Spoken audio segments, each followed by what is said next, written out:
வாழ்க வளமுடன். ஹாய் சகோஸ். இதயம் மீட்டும் மெல்லிசை போல உங்கள் மனதை மயக்கப் போகும் எழுத்தாளர் தீபா பாபு அவர்களின் கற்பனை சிதறல்களுக்குள் நம் பயணத்தை தொடங்கலாமா? நெஞ்சில் வண்ணம் தீட்டுகிறாய். அத்தியாயம் 5.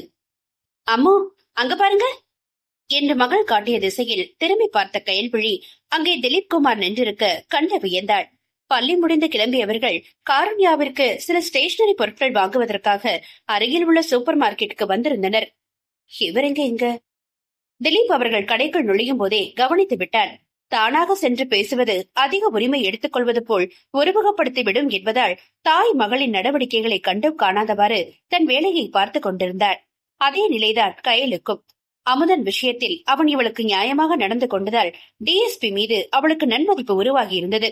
அந்த நன்றி உணர்வில் அவனிடம் சாதாரணமாக பேச மனம் விளைந்தாலும் தான் இருக்கின்ற சூழ்நிலையில் தன்னை பற்றிய தவறான அபிப்பிராயம் எதுவும் தோன்றிவிடக் கூடாது என்று தயங்கி ஒதுங்கி போனாள். அதை உணர்ந்திருந்த திலீப்பும் பெரிதாக எதற்கும் அலட்டிக் கொள்ளாமல் பில் கவுண்டருக்கு சென்று நின்றான். முதல் முறை பார்த்தது போல் அன்றும் காக்கி உடையில் இல்லாமல் இருந்தவனை காருண்யா மட்டும் அவ்வப்பொழுது திரும்பி திரும்பி பார்த்தாள்.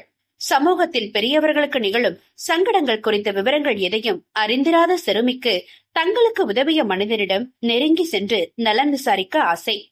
ஆனால் அம்மா அவனை ஒதுக்கி வைத்து தானும் ஒதுங்கி நிற்கவும் இவளுக்கு அருகில் செல்ல யோசனையாக இருந்தது. கடையில் இருந்து வெளியேறி தன் வண்டியில் கிளம்பி சிறிது தூரத்தை கடந்த பிறகும் காருவின் பார்வை அவன் மனதை விட்டு அகல மறுத்தது. அந்த பிள்ளையின் முகத்தில் தெரிந்த ஆர்வமும் அப்பாவித்தனமும் அவன் மனதை பிசைந்தது.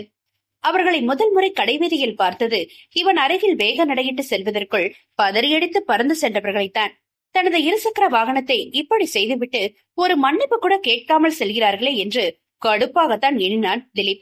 மறுமுறை காவல் நிலையத்தில் தவிப்புடன் நின்றிருந்தவள் தன்னை பார்த்து முதலில் திகைத்ததும் பின்பு தன் மீது அவநம்பிக்கை பார்வை வீசியதிலும் மீண்டுமே எரிச்சலுற்றிருந்த திலீப்பிற்கு அவள் பேச்சிலும் கோபத்திலும் நேர்மை தெரிந்ததால் சுலபமாக அமுதனை கண்டு கொள்ள முடிந்தது.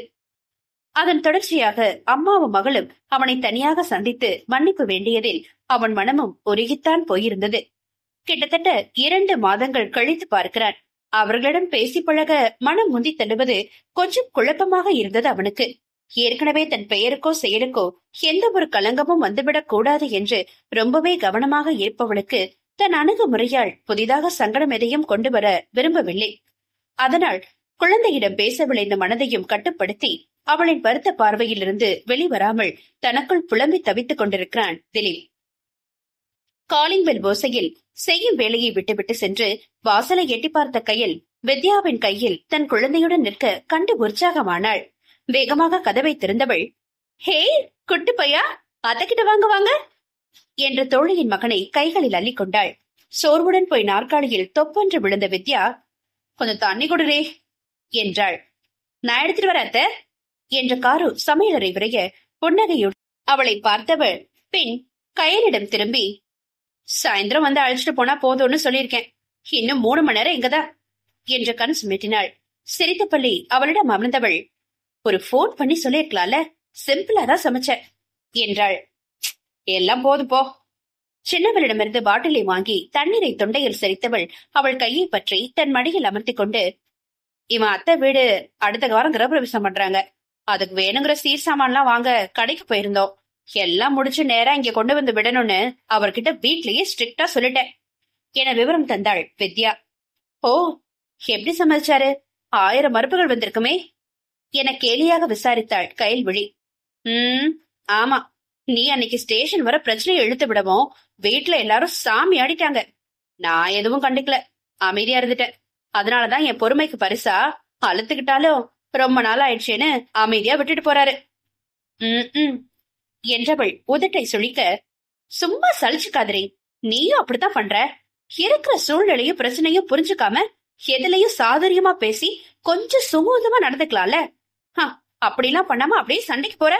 ஏதோ அந்த டிஎஸ்பி நல்லவரு அப்படிங்கறதுனால பிரச்சனை சுலபமா முடிஞ்சிருச்சு. அப்படி இல்லாம உன்னை பத்தி நோண்டி நொங்க எடுத்திருந்தா யாருக்கு நஷ்டம் என்றாள் சிறு கோபமாக. கையில் அமைதியாக இருக்கவும், அவருக்கு அதுதாண்டி எரிச்சல் வருது. உன் ஃப்ரெண்டு செஞ்சு வைக்கிற காரியத்தை இந்த வேலைக்கு எப்படிதான் இன்னும் சிக்கல்ல இழுத்து வைக்க போறான்னு தெரியல. யாரெல்லாம் அதுல மாட்டிக்கிட்டு முழிக்கிறதுன்னு தெரியலன்னு கண்டபடி கத்துறாரு. என்ன இருந்தாலும் உன் பக்கமும் தப்பு இருக்கு. அப்படிங்கும் போது சூழ்நிலைக்கு தகுந்த மாதிரி நீ கொஞ்சம் தழைஞ்சு போறதுதான் உனக்கு சரி. காருவுக்கும் சரி. எதிர்காலத்துல பிரச்சனை வராம இருக்கும். நிஜமாவே உன்னை நினைச்சா எனக்கு பயமா தான் இருக்கு என்ற கவலையுடன் தன் கையை பிடிப்பவனிடம், சரி விடு, இனி பார்த்து பொறுமையா நடந்துக்கிற என்ற தோழியை சமாதானப்படுத்தினாள் அவள். இது போதுண்டி அம்மா என்று தன் நெஞ்சில் கை வைத்து நிம்மதி பெருமூச்சு விட்டவளை பார்த்து சிரித்து விட்டவள், ஏண்டி நானும் நடுவுல ரொம்பவும் பொறுமையா யாரு என்ன சொன்னாலும் திரும்ப ஏத்து பேசாம அடக்கமான பொண்ணா நான் உண்டு என் வேலை உண்டுன்னு அமைதியா தானே இருந்த. நீதானே இப்படி எல்லாம் இருக்காத கையல். உன்னை பார்த்தா எனக்கு கஷ்டமா இருக்கு. நீ பழையபடி கலகலப்பா மாறன்னு சொன்ன என கேலியில் இறங்கினாள். ஆமா தாயே, ஆமா. ஆனா உன்னை பழைய மாதிரி உணர்வோட துருதுருப்பாதான் இருக்க சொன்னேன்னு தவிர இன்னமும் அப்பாட்ட இருக்கிற மாதிரி எல்லார்ட்டையும் சண்டைக்கு நிக்க சொல்லல. அப்போ காரமும் இல்ல, அப்பாவும் உனக்கு சப்போர்ட்டுக்கு இருந்தாரு. இப்ப அப்படியா? எல்லாமே தலைகீழா மாறிடுச்சுல. அதுவும் இவளுக்கு நீ மட்டும்தாண்டி இருக்க துணையா. அதை ஞாபகத்துல வச்சுக்கோ. எதையும் செய்யி, ஆனா எடுத்தோ கவுத்தோடு எந்த காரியத்திலயும் இறங்காத. ஆல்ரெடி அப்படித்தான் உன்னை செஞ்சு வச்சிருக்க. அதுவே எங்களுக்கு பயம்தான் என்றவள் மீண்டும் கவலையில் மூழ்க அவள் வாயை வேகமாக அடைத்தாள் கயல். சரி போது நிறுத்து, உன் புலம்பல் ஆரம்பிச்சாத, வா சாப்பிடலாம் என்று அவளை கையோடு அழைத்து சென்று அனைவரும் உணவருந்த அமர்ந்தனர். காருண்யா குழந்தை ஜீவனின் கையை பிடித்து அவன் தத்தை நடைக்கு ஏற்ப சிறு சிறு நடன அசைவுகளை சொல்லிக் கொடுத்தபடி விளையாடி கொண்டிருக்க அதை சின்ன சிரிப்புடன் பார்த்திருந்தாள் வித்யா. அப்புறம் உன் வீட்டுல மாமியார் இப்ப பரவாயில்லையா? எதுவோ குறை சொல்றாங்களா என விசாரித்தாள். கல்யாணமாயி 5 வருஷமா குழந்தை இல்லல, அப்பப்போ சலிச்சிட்டு இருந்தாங்க.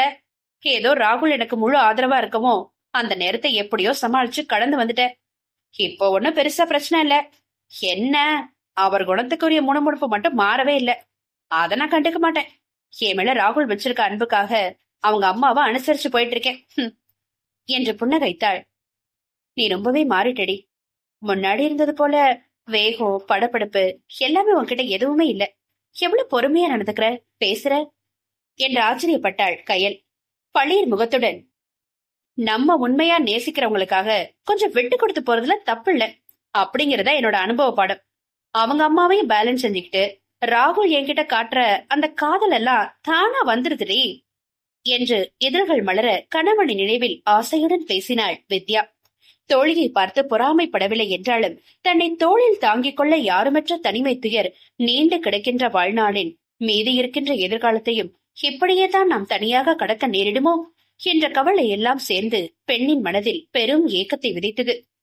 அம்மோ, இங்க தம்பி எப்படி ஆடுற பாருங்களே என பொங்கும் சிரிப்புடன் காருண்யா கத்த தன்னை வேகமாக சமாளித்துக் கொண்டவள் புன்னகையுடன் அவர்களிடம் எழுந்து சென்றாள். அதன் பின் பிள்ளைகள் இருவரோடு சேர்ந்து விளையாடி கழித்து தோழிகள் இருவருக்கும் நேரம் இறக்கை கட்டி பறந்து கொண்டிருந்தது. அடுத்த 2 மணி நேரத்தில் மனைவியையும் குழந்தையையும் அழைத்து செல்ல ராகுல் வந்து நிற்க அவனுக்கு சிற்றுண்டி வகைகளை கொடுத்து உபசரித்தாள் கயல்விழி. அவளிடம் பொதுவான நல விசாரிப்புடனும் காருண்யாவிடம் அவளது படிப்பை பற்றி மட்டும் கேட்டுவிட்டு கிளம்பி விட்டான் அவன். ராகுல் எப்பொழுதுமே அப்படித்தான், எட்ட நின்றுதான் பழகுவான். வித்யாவிற்கு திருமணம் முடிந்த ஆரம்ப காலத்தில் தோழியிடம் கொண்டுள்ள நெருக்கம் காரணமாக இவள் உரிமையுடன் அவனை அண்ணா என்று அழைத்து அவனிடம் உற்சாகமாக பேசவும் அவனுக்கு ஏனோ இவளுடைய சுபாவங்கள் கண்டு அதிருப்தி ஏற்பட்டது. அதனால் அவளை ஒரு எல்லையில் தள்ளி வைத்துதான் பழகினான் ராகுல். அதனை உணர்ந்து கொண்ட கயலுக்கு மனதில் மெல்லிய வருத்தம் ஏற்பட்டாலும் அதற்காக எல்லாம் அவள் கவலைப்படவில்லை. அவனைப் போலவே அவன் குணம் அவ்வளவுதான் என தோழியிடம் மட்டும் தன் நட்பை விடாது தொடர்ந்து வருகிறாள். சில வருடங்களுக்கு முன்பு இவள் செய்துவிட்ட ஒரு விபரீத செயலால் இன்னமுமே அவனுக்கு இவளின் மீது ரொம்பவே எரிச்சலாகி போனது. என்ன பெண் அவள் என்று மனைவியிடம் கத்தி தீர்த்து இவளுடைய நட்பை விடச் சொல்லி கோபமாக சண்டையிட்டான் ராகுல். கயலின் நடவடிக்கையில் வித்யாவுக்குமே பிடித்தமில்லை என்றாலும் தோழியை அப்படியே தானும் தனியாக விட முடியாது என்று அவனை மெல்ல மெல்ல சமாதானம் செய்து இவளுக்கு ஆதரவாக இருந்து வருகிறாள் பெண். நட்புகள் எல்லாரும் நம்ம சேனலை மறக்காம சப்ஸ்கிரைப் பண்ணுங்க. கதையை கேளுங்க, லைக் பண்ணுங்க, கமெண்ட் பண்ணுங்க, பிடிச்சவங்க ஷேர் பண்ணுங்க. நன்றி.